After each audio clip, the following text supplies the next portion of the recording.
Jen, this whole episode is about your mom. Are we taking her to a fantasy ball? We should. Well, she is coming to Sinners. We can get her out of the holler. My gosh.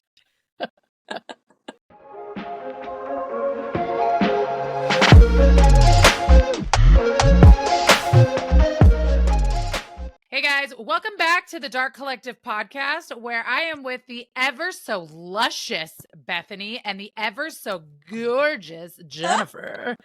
Stop. Stop it. Stop it. Keep going. Get out. Well, you guys, we usually come on here and talk about our lives. We talk about Sinners, Boston, whatever, but usually we record our intros before we do our interviews.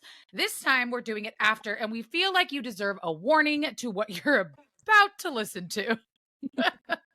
Just a little bit of a warning. Just a little bit. We are so excited. We are interviewing Jason Pinter.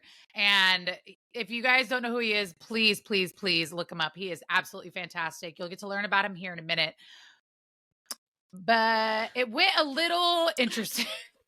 It's a little chaotic. We're not going to say who's to blame and who started it. Nope. We're not going to name names. Both me and Bethany fingers on her nose, like,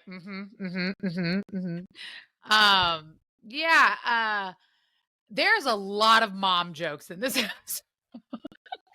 It should just be like, it's just mom jokes. There Mom was no, jokes. what interview? It wasn't an interview. We just made mom jokes the entire time. The entire time. So for those of you guys who don't know, actually nobody knows. I don't even know why I said that. But Jen's mom is coming to Sinners and Stardust, and we are thrilled to meet her. Thrilled. She's the best. I love her so much. She's And so good. we all know that I'm made fun of for being old. I'm Mima in everyone's phone. I am fully aware and capable and understanding of this. I don't even know how it started in the episode, but then it was just Jason Pinter and Jen's mom churning butter. I don't know It's what gonna be great. or how it happened, but it happened and it just Well, kept I mean, going. we'll see in a minute. You're gonna find out. You're gonna find out. See it. Oh God. I just think it's the one thing that I loved absolutely about this interview and is how much he loves Booktok and how he just constantly was like, I'm a man in my 40s. Like, I don't know, whatever, but it changed his life. I think that was something that I really resonate with. And I think that a lot of people will. Yeah, it's definitely something that Booktok has changed. I want to say our lives for everybody here, who's talking today, at least. Like, you look at it and it's just like, I wouldn't be here. This bookshop behind me wouldn't be here. I wouldn't have my best friends. I wouldn't have this podcast. And Red, who pushes me to do things that I'm always just like, please God, no. Please God, no. And she's like, I'm gonna put your face right on it. And I'm like, okay. But you think about the things that change, and I don't know, it's really fun when we all dive into that in the podcast too and kind of talk a little bit about where life is now because of things like Booktok. Don't drop your microphone, Bethany. Please no. I'm not trying to. I did hit it. That was my fault. I think, especially because I met Jen through Booktok, and then I met Bethany through Jen, and I met everyone through Jen, and I honestly think that Jen said it. I don't remember when Jen said it. She either said it in a podcast or something where she said that, women flirt on social media and that's how all friendships are made. And I really do agree. That's how Jen makes friendships. One of my good friends. So hard. To the point of where I'm like, ooh, they're going to think I'm legitimately, but it's not, because that's what we all do, because then they come right back at me. So I'm like, we're good. Like, this is so wonderful. I love the world, the Booktok world, and the Bookstagram world. It's definitely a game changer. And I think that, with all the shows we're going to and the events we're going to, we're going to meet so many of our fans. Like, can you believe that Sinners and Stardust has fans? I was literally like, no, we don't. I'm over here shaking my head. Jen and I are both just like, what are you talking about right now, Red? They know you. Yeah, they know you. Hide. I'm rolling my eyes as hard as I can roll them. The way one of your eyes literally went like this way, the other was going like this way. Doing that too. I tell Jenn all the time, like, people are going to want to come talk to her. People are going to want to get a picture with her. Like, it's going to happen. And Jen's like, absolutely fucking not. Not because I don't want it, okay? I know. But we all know like, that. I want to meet everyone. I just, like, I'm like, I don't matter. It's like, people are coming to see the authors. They're not coming to see me. Like, they're coming to see everyone else. I'm like, I'm just going to be running around the person with the crazy eyes, making sure everything's good. Yep, that's me. I'm just going to be running around and Jen's just going to be hiding behind me. Like, I'm not here. I'm just not here. I'm an illusion. I'm an illusion. No, but we're all really excited, you guys, and we cannot wait for you to listen to this episode. It is chaotic. It is crazy, but you will laugh your ass off, I promise. Jason is an amazing human being, and we cannot wait for you guys to meet him in Boston. So with that being said, please enjoy Mr. Jason Pinter. Jason! Well, hello, Mr. Jason Pinter. Well, hello, good to be here. It's like we haven't been bantering since for like 5 minutes before this, so hello. No, I was going to say the readers, but the audience doesn't know, but I guess they read too. By 5, you mean like 20. It's been like exactly. 20. It's fine. In fact, I was waiting the entire day just for this banter, so... He's like, it's almost time. It's almost here. Shirking all my responsibilities. Yeah. Exactly. So we are going to go ahead and ask you some questions, and I will start with the first one. So what genres do you write? Monster, dark, contemporary? What do you write? So I write 2 main genres. I write, as most people know, my name is Jason Pinter. I also write under the pseudonym of A.L. Brody. And as A.L. Brody, I wrote a book called Dating and Dismemberment, which is a cozy fantasy monster rom-com, and that is out now. But then as Jason Pinter, before that, I wrote a bunch of dark thrillers, Hideaway, A Stranger at the Door, under my real name, Jason Pinter. So I'd say a mixture of dark thrillers and cozy fantasy unhinged monster rom-com. Oh, I know Bethany is just like brimming right now. She's like, this is... she is our little monster cinnamon roll. I bring smiles to everybody. Oh, like, for those of you that don't know, it's this one. Oh, thank you so much. Oh, for those of you not watching and listening, Jenn is holding his book. Oh yeah, I forgot. Not everyone on YouTube. That warms my cold heart. Thank you. So when you're not writing, what genres do you like to read? I read a little bit of everything, actually. I love mysteries and thrillers. I kind of grew up on mysteries and thrillers. I love fantasy. I love science fiction.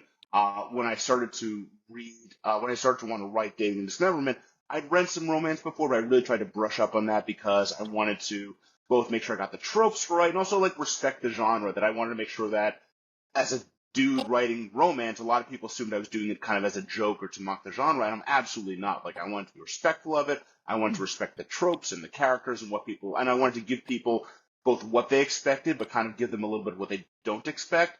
And I think it was like Stephen King who said in an interview, was like, you can't break the rules until you know what they are. So I really wanted to make sure I tried to understand what the rules were. So I really tried to read a little bit of everything. I even read a little bit of literary fiction here and there as long as it has a plot. I'll try to sprinkle in some nonfiction to try to convince people that I'm smart because I'm really not.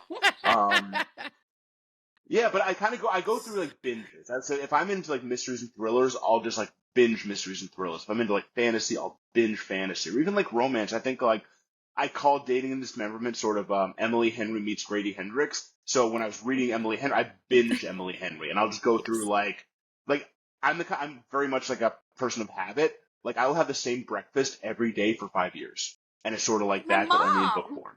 My mom did that. Did you just compare me to your mom? I did. She sure did. Sure did. But I feel like your meal is probably a lot healthier than hers. My mom eats mini white powdered donuts and hot chocolate every morning for breakfast for literally the last like 15 years. I'm just still getting over the fact that you compared me to your mother. I'm so sorry. like I'm okay. I'm just gonna kind of sit here and be like, yeah, that's cool. Like I guess I don't know if it's me in terms of like. Do you know what I love? I love being referenced as not the only oldest one in the room, Jennifer. Jesus Christ. Calm down. They call me Mima. They call me Mima. She loves it. Tell them about your birthday present. Mima's sippy cup. It was beautiful beautiful cup. I'm gonna have to go exfoliate after this, apparently. Up your skincare routine. He's like, just rubbing it away. Like, I love that podcast.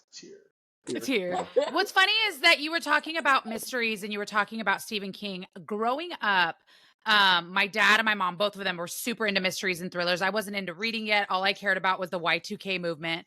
And so one of the authors that I'll never forget, and I know this, I actually may butcher it, but it's either John or Tom Clancy. I can't. Do you know what I'm talking about? Clancy. Tom Clancy. Okay. Yeah. My dad had every single book that he ever wrote. And I was like, I tried to read it. And at the time, I think I was at like maybe 13. And I was just like, this sucks. Like, so... Those are dad books. Those are big time dad books. Where it's like all about like heavy machinery and like sweaty guys walking around submarines being like the fate of the world is at hand. And dad's reading it being like, yeah, with their Michelob Light being like, I can save the world just like them. It's total dad fiction. My dad would drink Behringer Rosé. Right? Yeah. I'm like, not to bring up my mom again, but my mom's book. Their PBR going like, I could repair a diamond nuclear submarine. Milwaukee's best. I fucking love it. I love my everything mom's about bookshelf had Fabio romance or high fantasy. I fucking love it. I don't know where my taste came from. No, my first book that I like fell in love with was Wizard's First Rule by Terry Goodkin, the Sword of Truth series. That me and my mom and my brother would each have a bookmark, and we would like chase each other. Like as soon as someone put it down, the other one would grab it. And my mom has a huge bookshelf. She used to. Like my book puts my bookshelf to shame. And it was literally like every half-naked man cover that you could have. It was like half that and then half fantasy. Oh my God. I love that. It was wonderful. God, That's why we love Mom. Mom's great. So it's just like a shelf full of like orc dong or something. Yeah. Yeah. So what inspired you to start writing monster romance? So, I was sort of going through a bit of like a tough emotional time. This is like to bring things down a little bit, so we're having too much fun. I was going through like a bit of a tough emotional time. It was during the pandemic, and everyone's kind of struggling. I was kind of like feeling very, very lonely and isolated from everyone. I'd been dropped by my publisher. The books that I wrote, Hideaway and A Stranger at the Door, were sort of dark thrillers, and I loved them. And by all measures, they did really well. I earned out my advances. They were nominated for awards. They were like international bestsellers, but I got dropped. I still don't really fully know why, but so it's just sort of like a bad place. Like I didn't know where my career was going. Middle of the pandemic, I'm like this. I felt isolated. I felt depressed, and I was like, you know what? I want to write something that's just for me, and I don't know if anyone's going to read it, but it's going to be the kind of book that's going to just make me happy. And I just came upon this idea. I was like, I love traditional rom-coms. I love monster movies. I was like, for some reason, it was like a ping in my head. It was like, what if I did a rom-com but with monsters? And using all the genre tropes, but also sort of like all the cool Easter eggs with monsters. And really, they are very human in their emotions and what they do. It's not like a bunch of, it's not like Godzilla walking around, but like I wanted my monsters to be relatable. And I was like, I could do something that I think would be really funny, but also kind of weirdly emotional too, because I wanted these characters to be relatable. So like my main character, Darla Drake, she's been one of the most fearsome monsters in the world, but she also is going through a bit of an existential crisis because she's getting a little bit older, and her best friend is getting married and having a baby, and her mother's putting pressure on her, and she's single, and she's like, so she just doesn't know what she wants to do with her life. And I was like, that is universally relatable. Where like, if you just don't know what you want to do, it's sort of like you see everyone else doing these things, you're like, wait, should I be doing that too? So I just love the idea of taking this crazy monster world where they're like hunting camp counselors and hunting bad people, and like doing all this crazy, and being able to invent this totally weird world of all these crazy monsters, but also have them going through really relatable stuff. And I just like that idea made me happy. And I was like, I don't care if 5 people read it for them being like my dad. This is going to make me happy. And that was really where it came from. I was like, this book is going to make me happy. I don't care if anybody reads it. And I churned it. I wrote it in like 2 months, nonstop. And it was like, sometimes a book chooses you, and I totally believe that, because there are other books that I've written where I'm like, I liked it, but when I was done with it, I was like, okay, that was fun, but it was like, this book chose me, and I needed to write it at that time. Oh, that's awesome. Aww. I love that. And you said you read different, I believe you mentioned you read different like monster romances to kind of prep for writing in that genre. Do you mind me asking what you read or what you learned? Because I'm really interested in how like the process comes when you're starting off with something new. I think the main two I read, I think it was Katie Robert and Ruby Dixon. The there you go. Ice Barbarians. Now I will say this, and I totally like I respect those books. I didn't want to do like if you read my book, and I think Jen has, I think read as it's not super spicy. There's like, and I think that's actually the biggest criticism I've heard of it is that people like we need damn you, Jason, give us more. Give us the monster bean.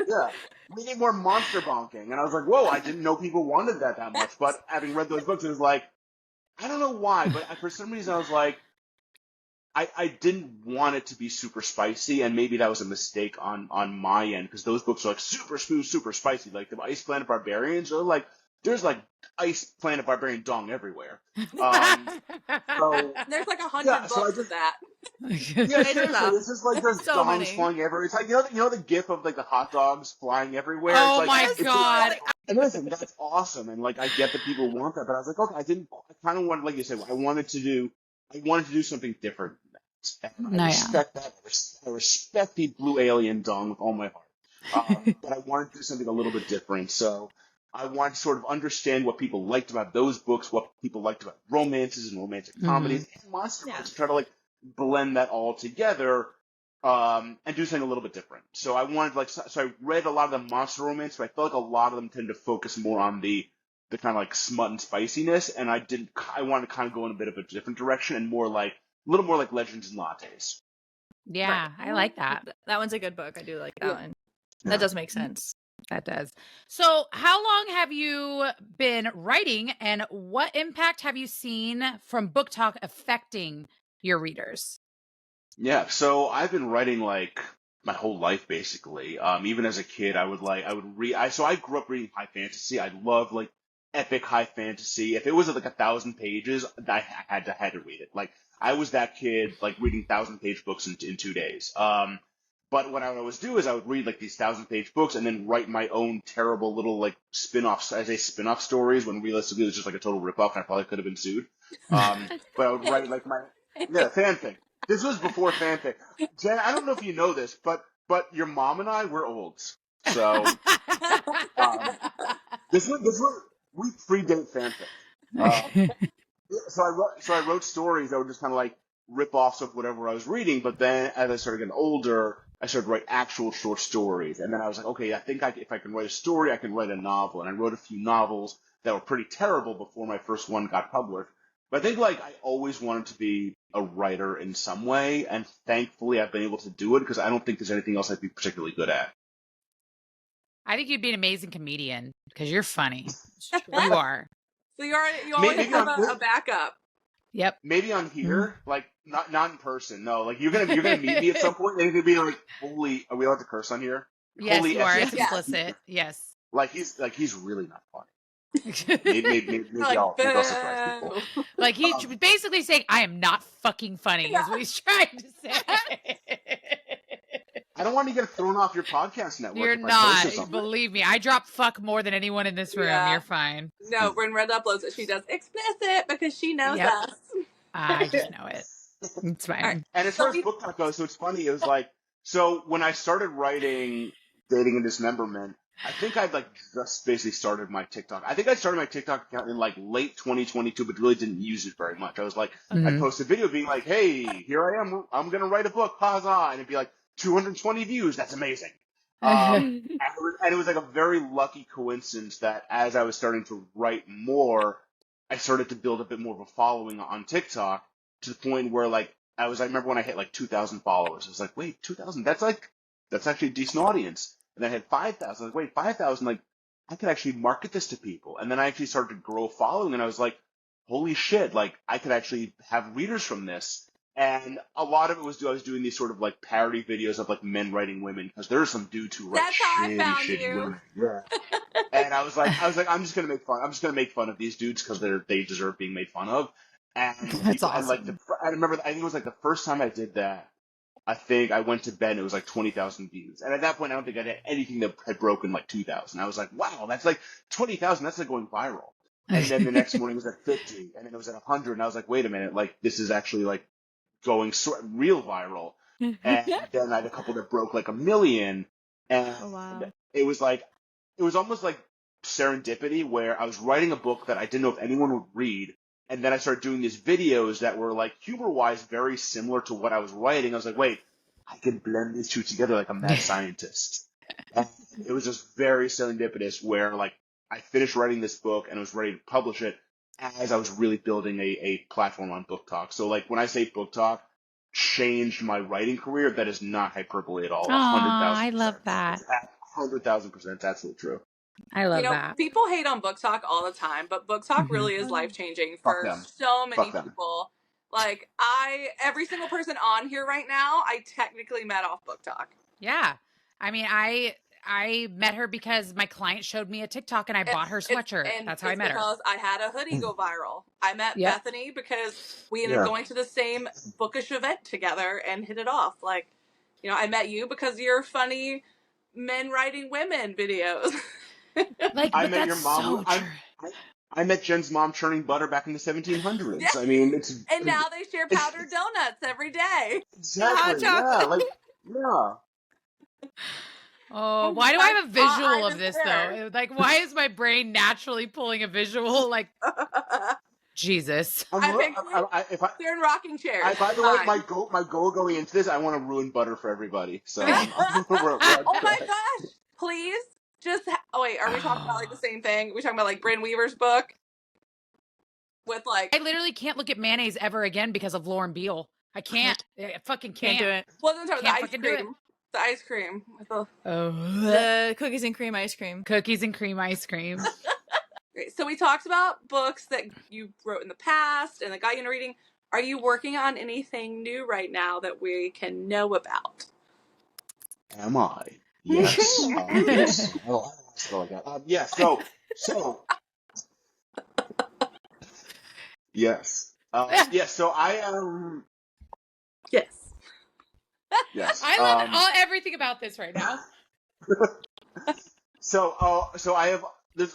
It's weird because I have a lot of stuff that's coming up that I have not announced yet for reasons. But I'll try to talk a little bit about them now. So first of all, as I've talked about on my TikTok, so it's not a secret, is that Dating and Dismemberment got picked up by Entangle, which is the publisher for Fourth Wing. So it's being reissued in the fall. So this is like, when I say Booktok changed my life, like, no shit. Like, I'm not just talking about like Booktok, but like the publisher of Fourth Wing picked up Dating and Dismemberment. They're reissuing it, I think, in October for spooky season. And then the second book in the series, and this actually, like, that'd be an official announcement, is that I think the second book is going to be coming out in January.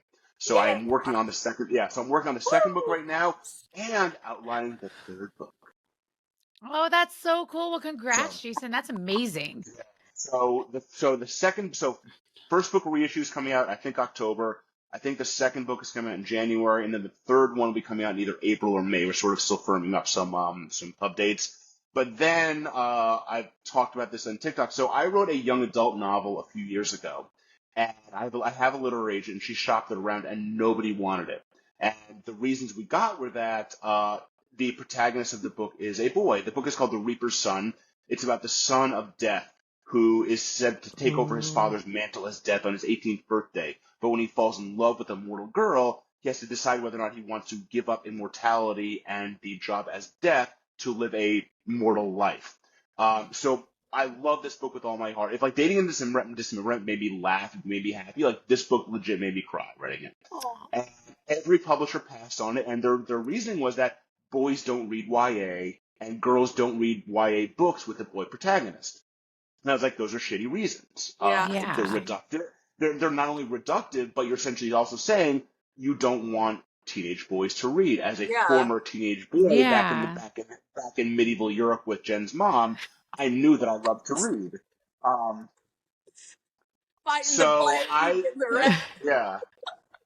No, we came over on the Santa Maria. Papa? Oh my Lord. I'm gonna honestly cry now.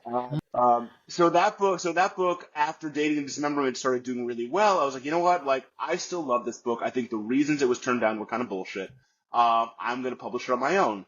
So that's, I think, gonna be coming out in August, right before the Dating and Dismemberment reissue. And there is some cool news with that book that I cannot share yet because it hasn't been announced yet. But there was something that cool that happened with that book. So I have a lot. So I have the young adult novel that I'm aiming for August, the Dating and Dismemberment reissue in October, and Dating and Dismemberment Book 2, the title of which is Weddings and Witchcraft, will be out in January. Ooh.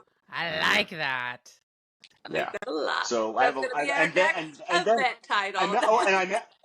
I mentioned this to Jen, but after the Monster Romance trilogy is over, I have a really awesome idea for a dark romance thriller trilogy that I want to write, and like I've been sketching that out and the characters and stuff. The idea is that it'll be sort of like 3 books, all like 3 standalones, but all connected, and just super dark and spicy and just Spicy. I love so that. that's really exciting. Oh, the spice starts on page 1.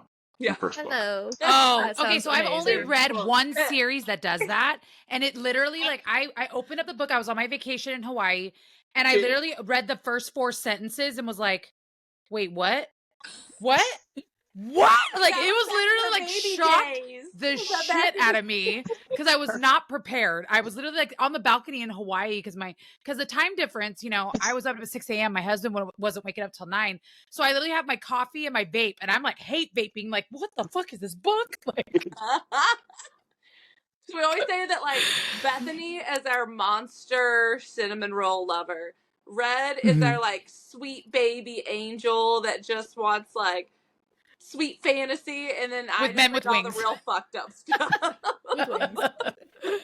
we did that, like, Mortal. Then this is Team Jen. This is going to be a Jen book. This is going to be like perfect. super, like super dark, super violent. I call it sort of my pitch was John Wick meets Hunting Adeline. Wait, okay, so for me, okay. John Wick is Can I be for Jen's mom with powdered donuts and butter. This is for you. Guys, so no, here's the thing. So for Jen's mom, she and I used to take target practice with muskets back in the day. So she'll. I love that this whole episode is just jokes about Jen's mom. And she's the big friend. This is fantastic. Are you who she was talking to earlier on the phone? On the rotary? No, I held a tin can up to my ear and there's a string attached to it. That's how we talk. I almost spit out my water. I fucking can't.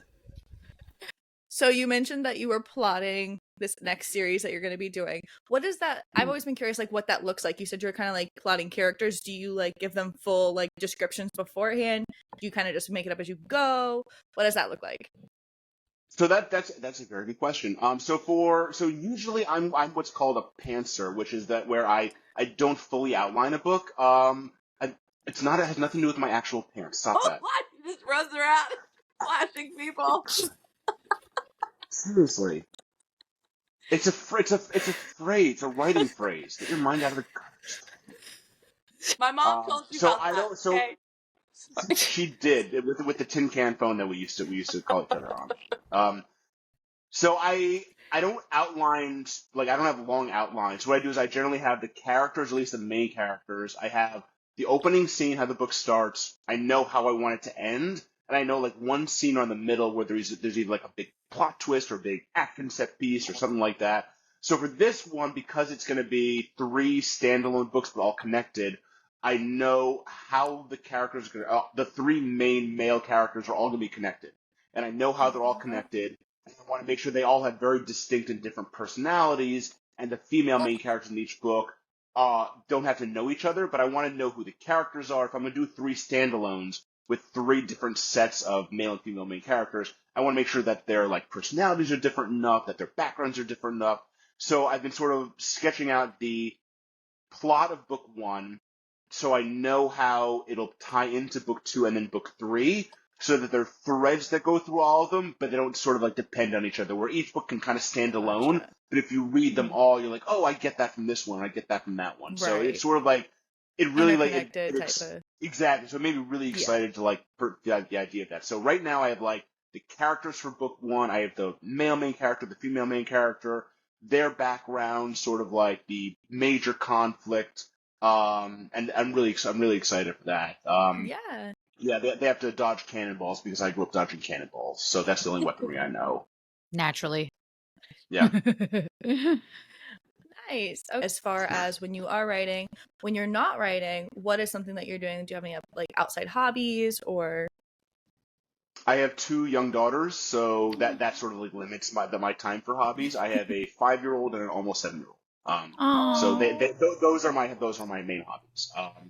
Outside of being a waiter slash servant, I run a lot. Yeah, I try to run when I can. I love like running outdoors. I used to do like a lot of semi-competitive running back before I had kids. I did like half marathons and stuff. I try to do that now, but it's hard to find the time for that. I listen to music. I read a lot, and that's kind of it. Like I'd love to say like, I sail off to Greece every other weekend, or I fly to my. We all wish that. Yeah, but no, it's like realistically like. And Dismemberment 2 gets published. Yeah, exactly. Yeah, like once the movie, once the movie 5 comes years out, old is that's a job because I do not have kids. I love kids. I just don't have any of my own.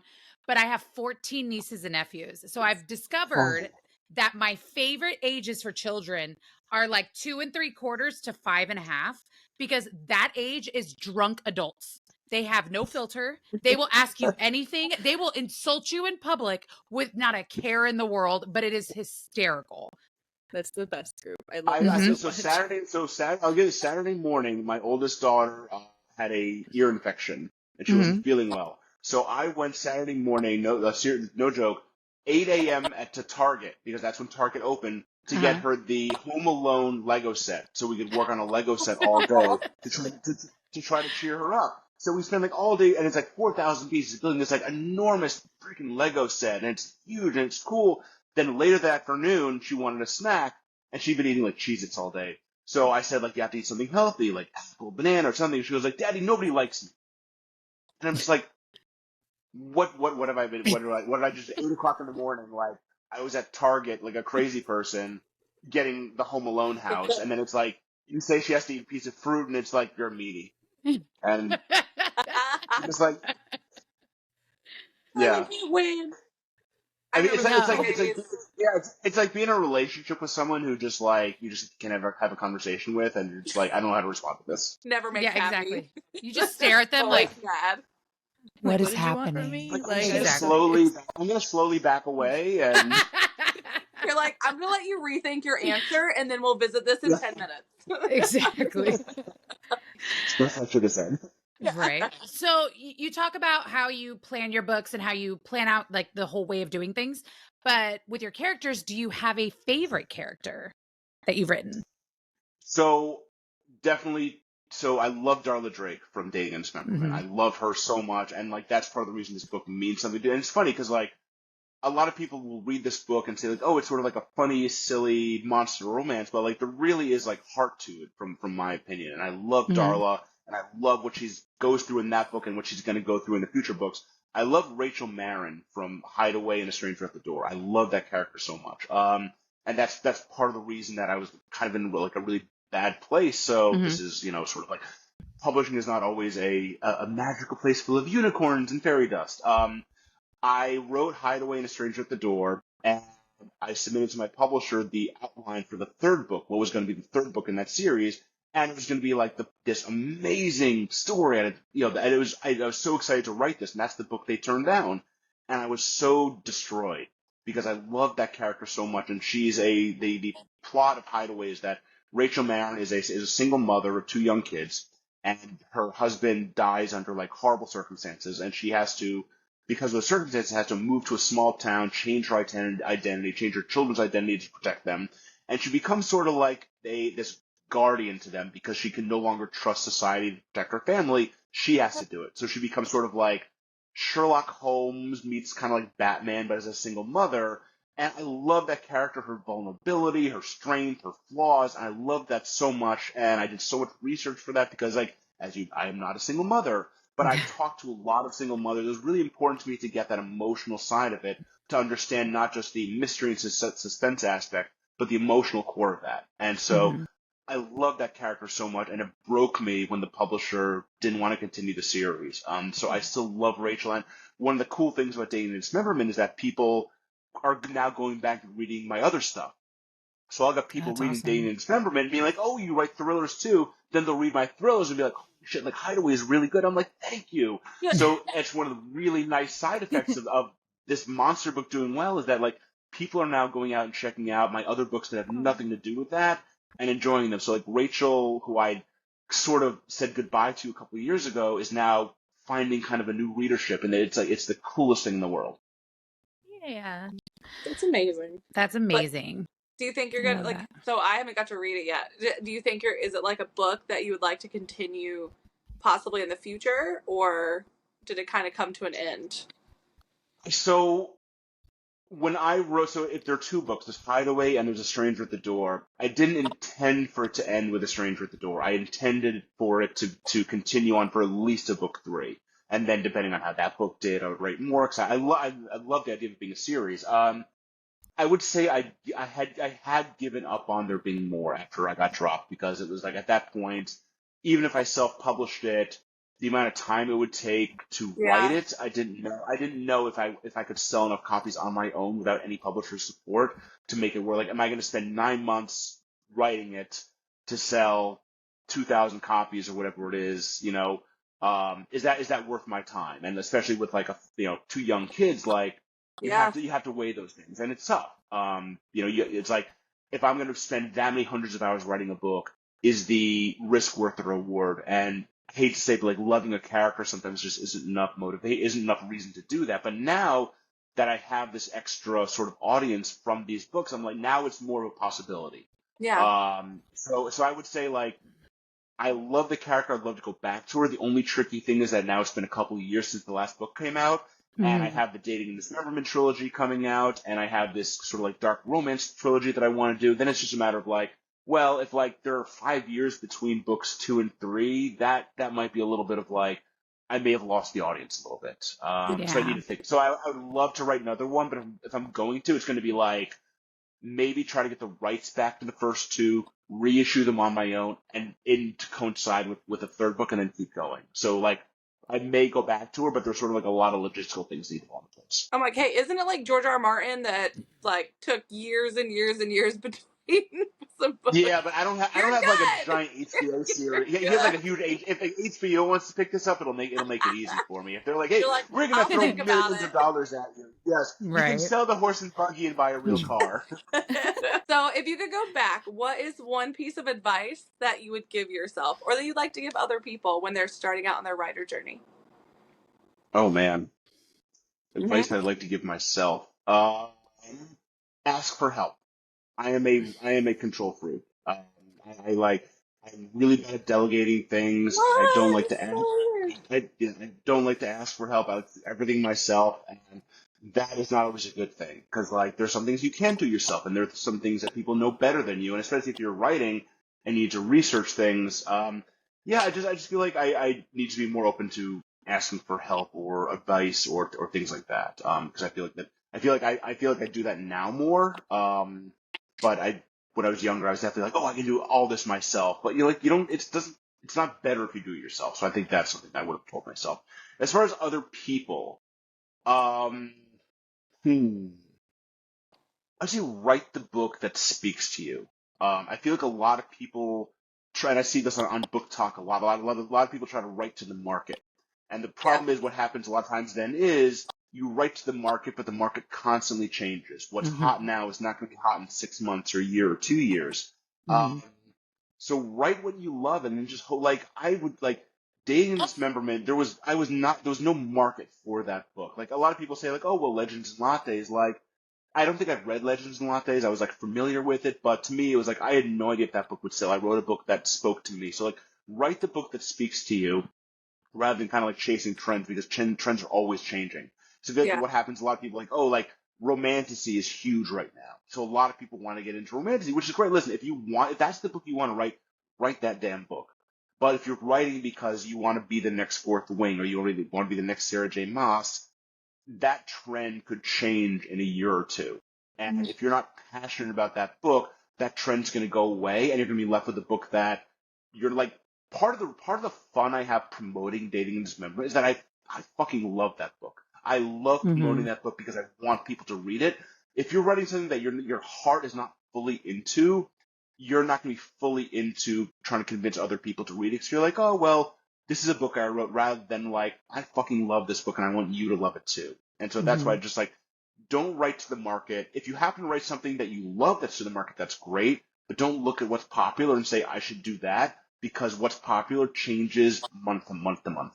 We just talked about this yesterday in another podcast, talking about how right now what's popular? Fucking dragons. Dragons are in right now, you know, but dragons were really big because of Game of Thrones, and then that went away, you know, and dragons are back, you know, and then they went away, and it's just like, I agree with you though. I think dark romance, you know, Jenn said it, I'm the little sweetie pie, you know, where I wasn't super into dark romance before I met Jenn, and Jenn threw me to the wolves with my first dark romance book, and then, you know, they baby stepped me into the next few, and I think dark romance, though, is right now, to me, trending. I think more and more people, because look at the authors that are trending. Look at the authors that, you know, are known for their books. And it's just like, yay to this genre. But I feel like you're so valid in the sense where people just write because they want to get popular versus writing their passion. Mm-hmm. I'm going to say one thing, and this is part of the reason why I hate when people slag on Booktok, is because I think part of the reason, and maybe I'm wrong about this, I think part of the reason dark romance has gotten and is really popular right now is because there's a whole generation of people who are saying, fuck it, I like what I like, and I'm going to embrace that. Yeah. And I think Booktok has enabled people to come on here and say, like, I like dark romance. I like really, whether it's spicy or kinky or dark stuff or violent stuff, and they can like it and embrace it and find readers there who also embrace it. And there's a community there that exists that maybe wasn't as available to people a few years ago.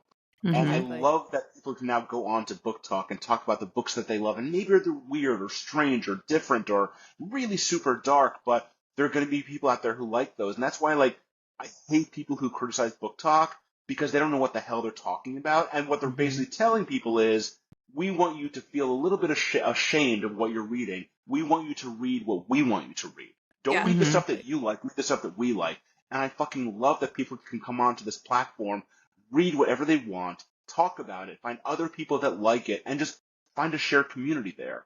And I love that, and that's why, honestly, like, as a guy who's become a part of Booktok, and like we're sort of in the minority there, I love seeing people embracing what they love, and I hate when people slag on it, because there's a little sexism and misogyny there, and also just, you know, I don't say like hoity-toity attitude, but there is a very sense of like, you shouldn't read what you want to read, you should read what we want to read. And I love that Booktok has, for whatever reason, given people more confidence or more community to read the stuff that they love and embrace and talk about it. Yeah, I was just talking to my friends about this the other day, about how, you know, dark romance is never going to go away, because it opened a whole new world for those of us that maybe read a couple and we loved it, but it was always like in the comfort of your own home, because you thought no one else read it. Everyone only read fantasy. Everyone only read YA.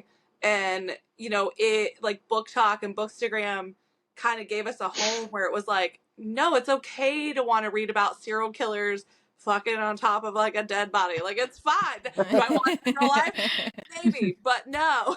So, like, I think dark romance, like, yeah, it's trending right now, but it's never gonna go away. Like, it's always gonna stay. It's just, like, I mean, shoot, our whole event is based on like a dark romance theme, and 90% of our authors have written at least one dark romance at some point. And I mean, again, like, we have, like, so many people are coming to the convention and want to come, and it's just, the community is so amazing, and I'm thankful for it every single day. But very, very thankful. And honestly, I'm just like, you know, this is weird to say, like, I'm honored that I get to be on like your podcast. I'm honored that I get to be invited to your con. No, but seriously, like I'm a dude in my 40s who wrote a monster romance. Like, I mean, the reason I wasn't active on Booktok before that, because I was like, oh, Booktok is for teenagers and they're doing dances and stuff, and that's not me. But it's like people used to make fun of me when I'd be like, oh, like I'm on TikTok now. They're like, oh, so you dance all the time? I'm like, no, I don't. Like, and then they're like, oh, okay, well, so you had one video go viral for like my shirts and stuff, and like now look at it, like we made a whole event from Booktok and Bookstagram. My shop that I'm now traveling with all across the U.S.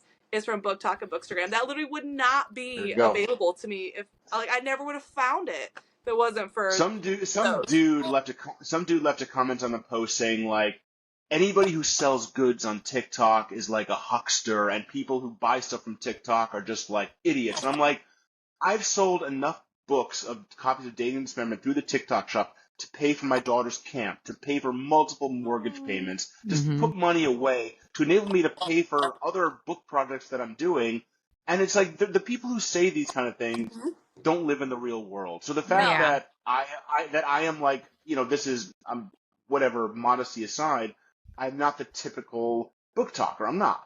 But the fact that I can be embraced by people like you guys and invited to these conferences and invited on these podcasts, it's so fucking bizarre to me. But it also does not. But it also does not escape me how cool it is and how open-minded you guys have to be to do things like that. And I appreciate it. It was the podcast was an idea born pretty quickly after we formed Sinners, because we knew that there was no other book convention that was doing it. We were like, let's how do we make ourselves different? How can we be original? And that's, you know, been the trend throughout our whole process. And with the podcast, we were just like, we didn't even, I don't know. I just literally said to Jen one day, I was like, so I kind of want to like do a Sinners and Stardust podcast. And she was like, I don't want to call it Sinners and Stardust. We got to call it something else. I was like, it's got to be something else. I'm just really excited because it's in Boston, and I remember landing there with the Pilgrims all that time ago with Jen's mom, and it's like it's like a homecoming for all of us. I'm so excited. And in your advice that you would have either given to yourself or to another author, you were saying that don't just write for the market. Like if you do that, that's great, but write what speaks to you or what wants to be written that you have. What would you say is your inspiration for your books then? Where do you get your ideas? So I would say for Dating and Dismemberment, when Jen's mom and I were cruising along the Oregon Trail and our oxen got dysentery. I was waiting for you to say dysentery. So I would say the inspirations always come from character first. Like, what is a character that I would love to write about, and then I'm going to want to read about, because when you write a book, you have to read it like 20 times before it ever goes to press. So when it was with Hideaway, I loved Rachel Marin because I love the idea of taking a suspense novel and a thriller novel, but having it a character you don't always see in that position. Sort of like, what if Sherlock Holmes was a single mother and had to balance sort of like solving crimes, all this mysterious stuff, with raising two young children who are kind of traumatized from what happened to them. And I loved the idea for that. I felt that was a really cool character to explore. With Dating and Dismemberment, I was like, what if you take this fearsome character who is like, doesn't take shit from anybody, who's powerful, who's strong, who can do anything, never has to like bow down to anybody, and what if you make her really emotionally vulnerable? This is somebody who has de-limbed and beheaded and killed all sorts of people and is a total badass, but also doesn't know where she is in the world or who she wants to be. And I thought that was absolutely fascinating to find this character who's just like, on the outside, she's just like, she's a tank. She is not going to be slowed down by anything, but on the inside, she's questioning herself. And I just thought that was so cool and relatable. And so that's really where it comes from, is like, what is a character that I would want to read about for 300 pages, 400 pages? And if the character is interesting enough and the supporting character is interesting enough, I could make a series out of that. So that's really where it comes from, is like, who's a character that I would want to read more of and fascinates me, and then hopefully it's sort of like the personal is the universal, where if I find something sort of fascinating, my hope is that other people will too. So it really comes from that. Like, Darla and Rachel Marin could not be more different, but there is this sort of like existential angst in them beneath a really tough exterior. I love characters that are really tough on the outside, but internally are like kind of messes, because that's kind of how we all are. Like I guarantee you, there are times when all of us, we have to be, sorry, a bit of a cold, but we can have to be really tough in our day-to-day lives. But we're also like, we're kind of messes. Like, we don't know what we're doing. We don't know if we're doing the right thing. We don't know if we're going to fuck up our lives or other people's lives. And you just do the best you can and kind of like push your way through. And those are the characters I like to write about. I love that. I think the way that you describe how you pull your inspiration is just inspiring for most. You know what I mean? Now, was it difficult the whole time for me not to think about you writing a 300-page book about Jen's mom? Yep, the whole time. Is it a romance? I wrote it on tree bark because that's all we had at the time. I pulled a quill from a raven. I dipped it in ink that I used from a squid that I caught with my own hands, and I wrote all 300 pages on tree bark. I bound it myself with catgut. That's perfect. Can you bring that to Sinners? We'll auction it off. I'm paying myself into a corner now with all this. Like, I need to. Well, speaking of Sinners, what are you most excited about for Sinners and Stardust? I'm not going to say it. Aside from my old pilgrimage haunts, I don't know. I think just like meeting new people. So like the truth is, like I've written a bunch of thrillers, and I've done the thriller conference circuit for years. Like I've gone to VoucherCon 10, 15 times. I've gone to Thriller Fest 10, 15 times, or like Left Coast Crime. I've done all that stuff, and like as much as I love those, you see the same people over and over again, and they're your friends. You like seeing them, but I'm just looking for like meeting new people. Like, so I'm going to Readers Take Denver next week. I have no idea what to expect here because it's a conference I've never been to, a readership I've never met before.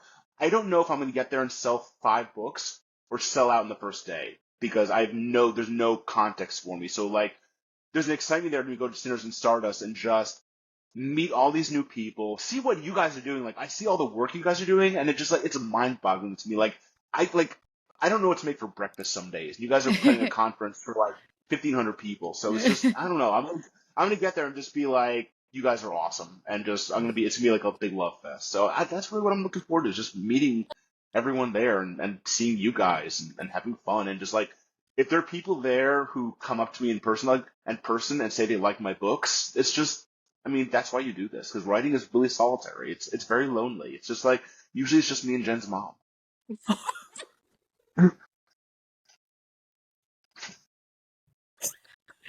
None of us can breathe. I had to. I was waiting. I could see the buildup happening, and I was like, "It's coming soon." I don't know when. When you said what you're most excited about for Sinners, I was gonna be like, hang out with my mom. Her mom's gonna be at Sinners. Her mom's gonna be there. I'm gonna have to meet your. I'm gonna come up and give her a piece of buttered toast and hand it to her. She's got no idea what I'm doing. Don't worry, I'll have you guys a table reserved for the geriatrics. Yeah, be like, this is the finest hour since you and I used to make our own preserves. Oh my god. Well, all right, Mr. Jason Pinter, on behalf of myself, this was absolutely hilarious, and I cannot wait to count how many times you said with Jen's mom, because I feel like that was the highlight of this episode. I had so much fun, and I'm gonna call my mom in a minute and tell her how exciting it was to finally meet you.